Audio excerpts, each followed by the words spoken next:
মালাস রান্নাঘরে আপনাদের সবাইকে স্বাগত জানাই। আবার চলে এলাম একটি নতুন রেসিপি নিয়ে। রেসিপিটি দেখুন, দেখে ভালো লাগলে লাইক, শেয়ার, সাবস্ক্রাইব অবশ্যই করবেন এবং বেল আইকনটি টিপে রাখবেন আগে ভিডিওটি পাওয়ার জন্য। আজ আমি দেখাবো আমি কিভাবে সকালের জলখাবার করি। সকালের জলখাবারে আজকে আছে লুচি আর সাদা আলুর চচ্চড়ি। লুচির জন্য আমার ময়দাটা মাখা হয়ে গেছে, এটাকে কিছুক্ষণ রেস্টে রেখে দেব।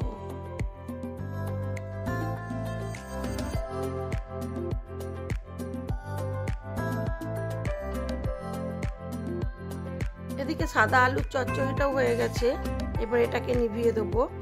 যদি আপনারা এই সাদা আলুর চচ্চড়ির রেসিপি পেতে চান তাহলে আমার চ্যানেলে ছড়া আছে, সেটি দেখে নেবেন।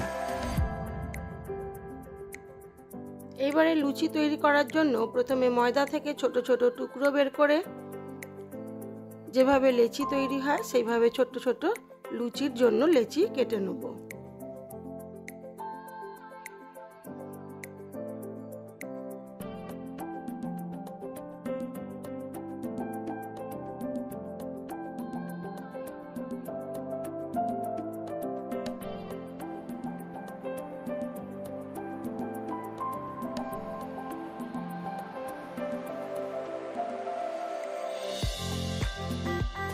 লেচি কাটা হয়ে গেছে, কড়া গরমও হয়ে গেছে, দিয়ে দিলাম সাদা তেল।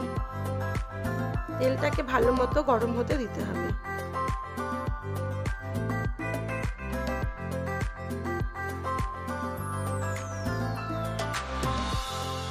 তারপরে আমি একটা একটা করে লুচি বেলবো, তেল দিয়েই বেলবো আর একটা একটা করে ভাজবো। এইভাবে লুচি ভাজতেই থাকবো। হ্যাঁ, এইভাবে লুচি ভাজতেই থাকতে হয় বা বেলতেই হয়। কিন্তু আমার ভিডিওটি আজকে লাস্ট পর্যন্ত দেখুন, তাহলে একটা সহজ পদ্ধতি দেখতে পাবেন চট জলদি কিভাবে লুচি তৈরি করে নেব। হাতেই বেলবো। প্রথমে গোল গোল লুচি কিছুটা বেলে নিই, বেলে ভেজে নিই।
সব লুচিগুলোই আমার প্রায় হয়ে গেছে। এবারে আমি থালা সাজিয়ে নেব। আজকে আমাদের সকালের জলখাবারে আছে সাদা আলুর চচ্চড়ি, লুচি আর মিহিদানা।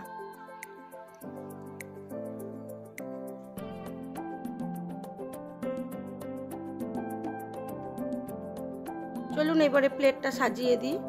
দিয়ে দিলাম লুচি, আলু চচ্চড়ি, ছানা আর আছে মিহিদানা। না, ভিডিওটি শেষ পর্যন্ত দেখুন, তাহলে বুঝতে পারবেন তাড়াতাড়ি কিভাবে লুচি বেলা যায়।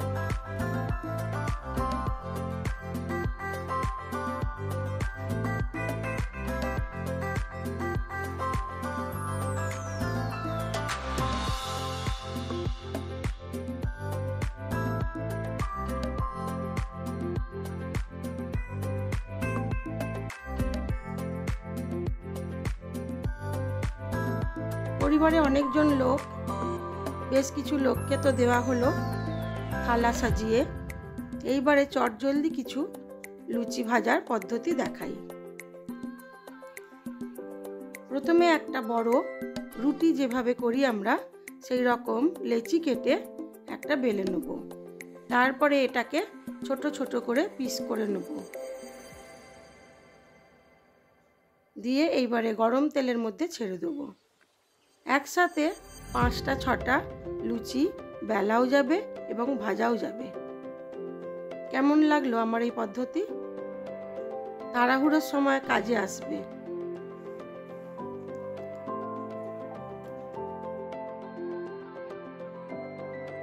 আমার এই ভিডিওগুলি যদি আপনাদের ভালো লেগে থাকে তাহলে লাইক, শেয়ার, কমেন্ট অবশ্যই করবেন।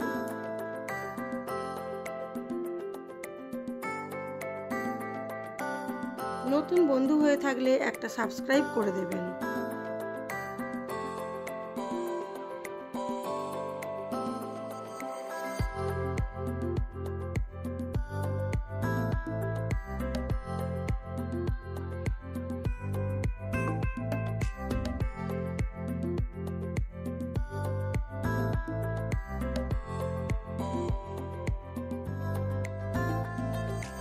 চলুন এবারে আমার এই চটজলদি লুচিগুলোকে সুন্দর করে সাজিয়ে পরিবেশন করি।